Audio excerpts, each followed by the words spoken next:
Bare act की व्याख्या की क्लास में आज एक बहुत महत्वपूर्ण अनुच्छेद पर बात करेंगे हम लोग। वह है अनुच्छेद 75। 75 में कई तरह के सिद्धांतों पर का उल्लेख है, या उस ऐसा कहें कि अनुच्छेद 75 में कई तरह के सिद्धांत अंतर्निहित हैं, जिनके आधार पर ऐसे प्रावधान उसमें किए गए हैं। इसमें मंत्रियों के बारे में बात कही गई है कि मंत्रियों का उत्तरदायित्व कैसा होगा और वो कैसे काम करेंगे। इस आधार पर 75 का महत्व हमें दिखता है।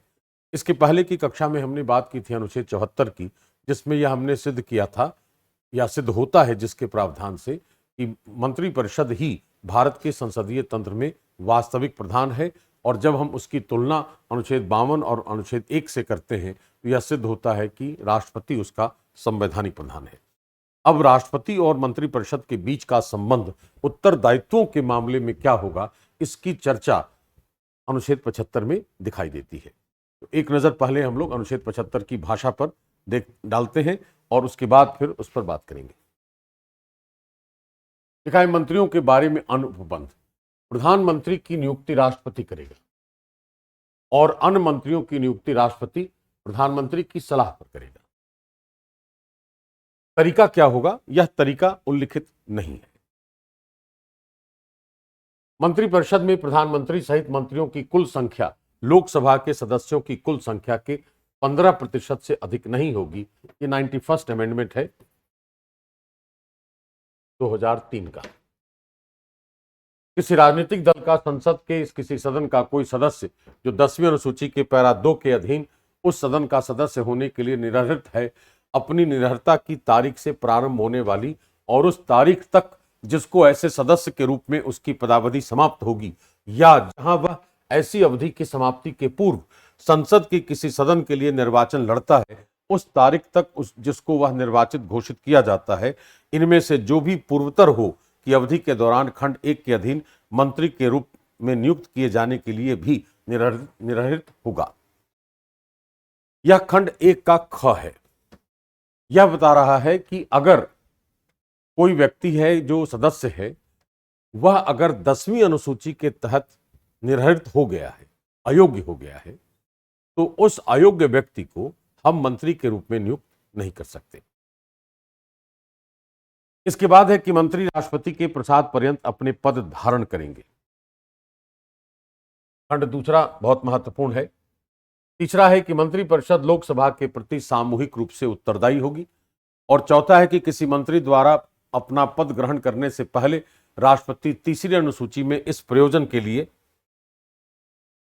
दिए गए प्रारूपों के अनुसार उसको पद की और गोपनीयता की शपथ दिलाएगा। इसके बाद है कि कोई मंत्री जो निरंतर 6 माह की किसी अवधि तक संसद के किसी सदन का सदस्य नहीं है, उस अवधि की समाप्ति पर मंत्री नहीं रहेगा।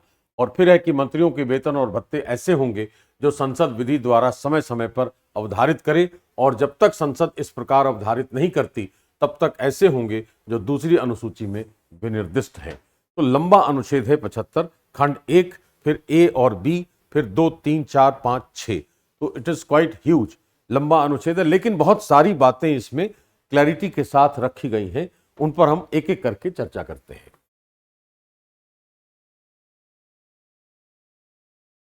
अब 75(1) में क्या है?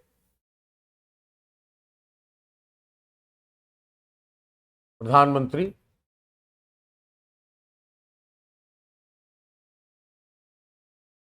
राष्ट्रपति द्वारा नियुक्त और अन्य मंत्री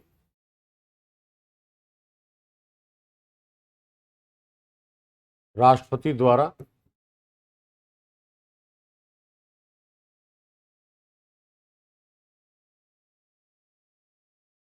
प्रधानमंत्री की सलाह पर। ऐसा लगता है कि यह विवेकाधिकार है राष्ट्रपति का, क्योंकि प्रक्रिया का इसमें कहीं कोई उल्लेख नहीं है। लेकिन अगर हम सरकारिया कमीशन जो 1983 में संघ राज्य संबंधों पर बनाया गया था, अगर उनकी सिफारिशों पर हम बात करें तो बहुत हद तक क्लैरिटी आती है हमें। यह राष्ट्रपति का विवेक तो लगता है, लेकिन विवेक और इच्छा में फर्क है। It is not the wish of the president, it is discretion.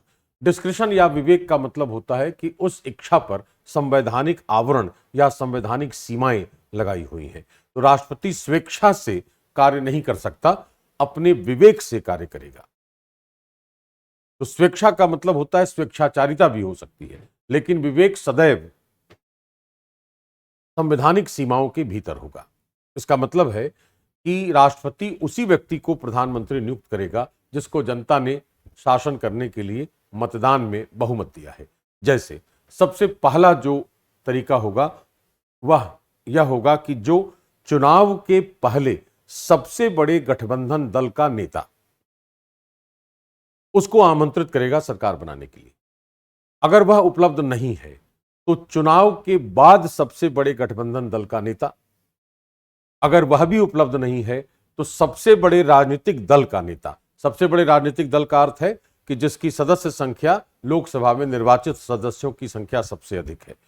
अगर यह भी नहीं है तब वह उस व्यक्ति को बना सकता है जिसके बारे में राष्ट्रपति को ऐसा लगे कि वह बहुमत सिद्ध कर सकता है। तो ये विकल्प है उसके पास। तो कहने का अर्थ है कि हालांकि ऐसा प्रतीत होता है कि अनुच्छेद 75 के खंड 1 में राष्ट्रपति का विवेकाधिकार है, लेकिन हम चूंकि जानते हैं कि विवेक वह ऐसी इच्छा है जो संविधान की सीमाओं के भीतर होती है, अतः राष्ट्रपति के पास 3-4 विकल्प हैं कि वह सरकार बनाने के लिए किसे आमंत्रित करे। तो सबसे पहला विकल्प है कि चुनाव के पहले के सबसे बड़े गठबंधन का नेता होना चाहिए।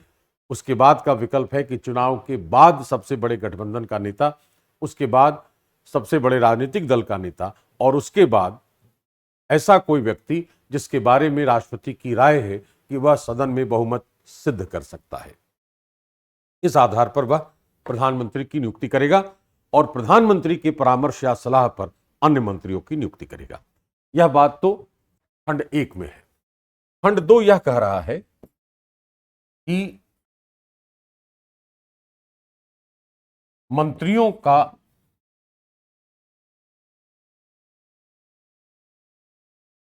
व्यक्तिगत उत्तरदायित्व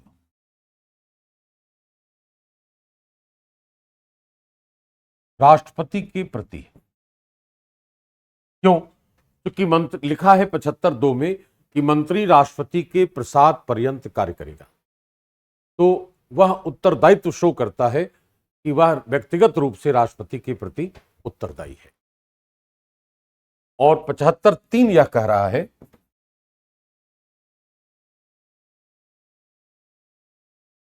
कि मंत्रिपरिषद का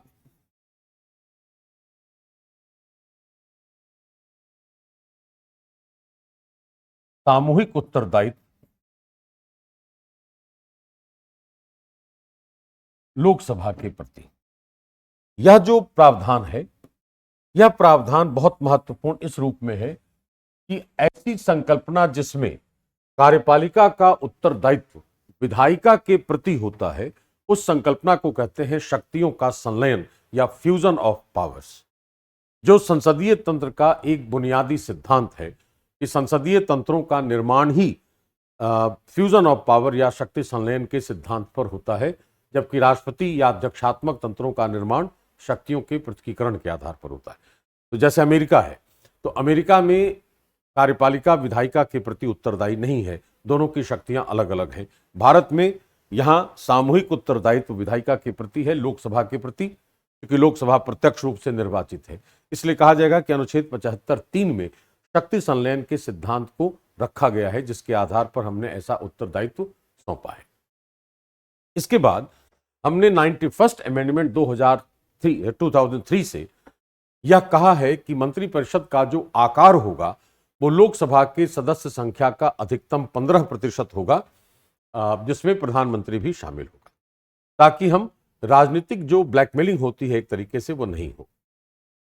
दूसरी बात उसमें यह कही गई है कि यदि कोई सदस्य जिसको मंत्री बनना है, अगर वह 10वीं अनुसूची जो हमने जोड़ी थी 52वें संशोधन 1985 से दल बदल को लेकर, कि अगर कोई सदस्य जो 10वीं अनुसूची के तहत अयोग्य घोषित हो गया है, उसको हम मंत्रिपरिषद में शामिल नहीं करेंगे और उसको मंत्रियों के रूप में नियुक्त नहीं करेंगे।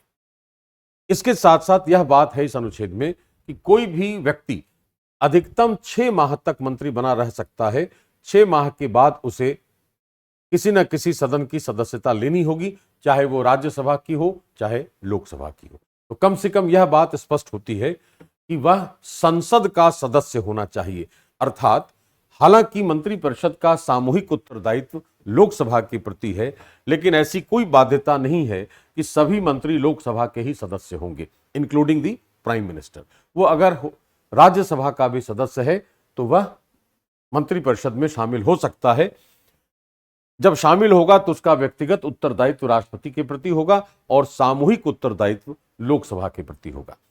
अब सामूहिक उत्तरदायित्व का जो कॉन्सेप्ट है वह यह कह रहा है कि मंत्रिपरिषद में किसी एक मंत्री द्वारा किया गया कार्य मान लिया जाएगा कि मंत्रिपरिषद द्वारा किया गया कार्य, चाहे वो कार्य अच्छा हो या बुरा हो।